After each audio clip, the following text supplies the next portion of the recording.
Hi, my name's Sean Levine. Welcome to Waxing the Carrot. Today's carrot is Climate Wars by Gwynne, Dyer. I highly recommend it. It's a good book. He's a political historian who covers climate change in regards to the political instability that will be caused in the world by climate change due to food shortages, refugees, people fighting over resources. In part one, we discussed the food supply going down.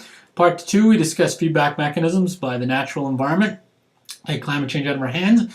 And this, in part three, we're going to discuss some of the solutions to prevent climate change from decimating human population. I should feel more bad about that, but I'm kind of dead inside. Okay, let's first outline a little bit more of the problem. 1 to 2 degrees is what the scientists are telling us we have to keep the temperature range in order to prevent massive feedback mechanisms in the natural environment for taking climate change out of our hands. Right now, we're doing the polluting.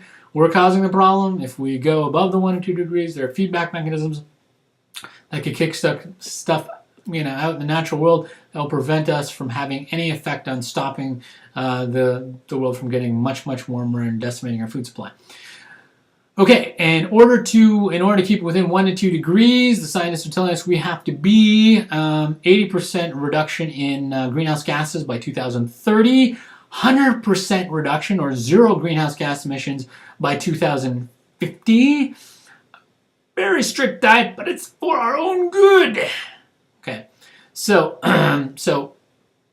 let's cover some of the solutions. First, geoengineering, mega engineering. Basically, these are whole planet experiments in which we try and mimic some kind of natural thing to prevent warming from occurring. It doesn't really solve anything. It just buys us some time to hopefully cut our emissions or start sequestering carbon or something. I like trees myself. They don't cost anything. You just plant them and they sequester. Okay, but the mega engineering project he discusses was sulfate particles in the atmosphere with balloons launched with tons of sulfur attached to them, and then the balloons break up there and they release the sulfur particles like a volcano, and the sunlight is reflected off of the particles up in the upper atmosphere. Or you have fleets of ships out there that spray saltwater mist, I guess, in a low-lying cloud cover, producing more low-lying cloud cover around the ocean, and that reflects more sunlight as well. Frankenstein experiments that will have major consequences, but if we have to buy time, he's suggesting we do it. I kind of agree, but I know I think we're not very good at experimenting with the environment. So let's cover the other solutions long-term wise, and that is basically changing our energy infrastructure. Gwynne's book, he talks that we change our energy infrastructure every 40 to 50 years anyway because it wears out. So like our power plants, our transmission lines, this kind of stuff. And if we could do it in 20 years, then we can make those targets that I just mentioned a moment ago. So we can do that. And the way we can do that is by going to sustainable, non-polluting energy sources like the solar, wind, geothermal, hydro, nuclear, not terribly sustainable, but heavily used. Not a big fan of it. I mean, uranium does produce a lot of electricity, but it's a limited resource. You got to go mine it. You got to go get it. There's not tons of it all over the world, and then you got to produce billions of dollars worth of equipment just to prevent it from getting out and killing everybody. And then you got the waste product that's 10,000 years civilizations like 5. Okay, so the other ones: wind, solar, geothermal, hydro. The wind doesn't blow every day. The sun doesn't shine every day. There's some major advancements in solar, so you can like spray paint on a roof, and that can be enough energy to run the lights in a building. I also have solar panels that will work in like a room that's dark with the shades closed and stuff. That's how good the stuff is getting these days. But the amazing one that Gwynne covers a lot is geothermal. Basically, there's hot rock 2 to 3 kilometers around most of the United States, 2 to 3 kilometers down in the ground. MIT study, and that means that if you drill 2 to 3 kilometers down, which is quite easily apparently, you can pump water in one hole, drill another hole, and steam will come up that end, and you put a turbine on there. You get free electricity. The cool thing about it, like hydro, you got a great base load there, which is what we're using. I guess where the main thing is gas and coal and stuff like that is being used for right now. So you've got that, and that's a great idea. Now you got to have stuff to drive your car or whatever, right? And we talk about biodiesel and biodiesel that uses food crops and stuff like that. Not a good idea.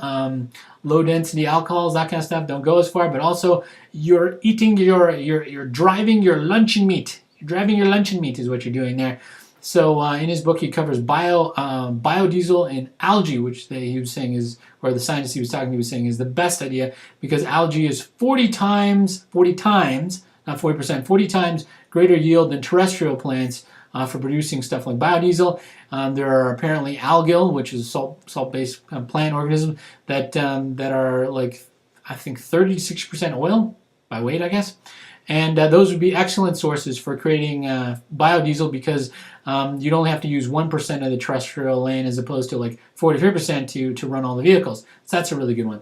Okay, the other thing I want to talk about is the bargain that has to be made that Gwynne talks about in his thing is that we, North Americans and Europeans, cause most of the polluting devastation that's causing greenhouse gas right now. And we'll have to make a bargain with countries like China and developing places in Africa and South America and stuff like that not to pollute because we cause most of what the problem is right now, whatever, and they're trying to grow their economies like we grew our economy, we benefited from it. So we'll have to make some kind of deal with them where we'll give them some cash and some technology and stuff so they can move to the green technology faster and still keep growing their economies. Otherwise, they'll go, it's unfair. You grew your economy, increased your standard of living, and now we're screwed because you fucked everything up.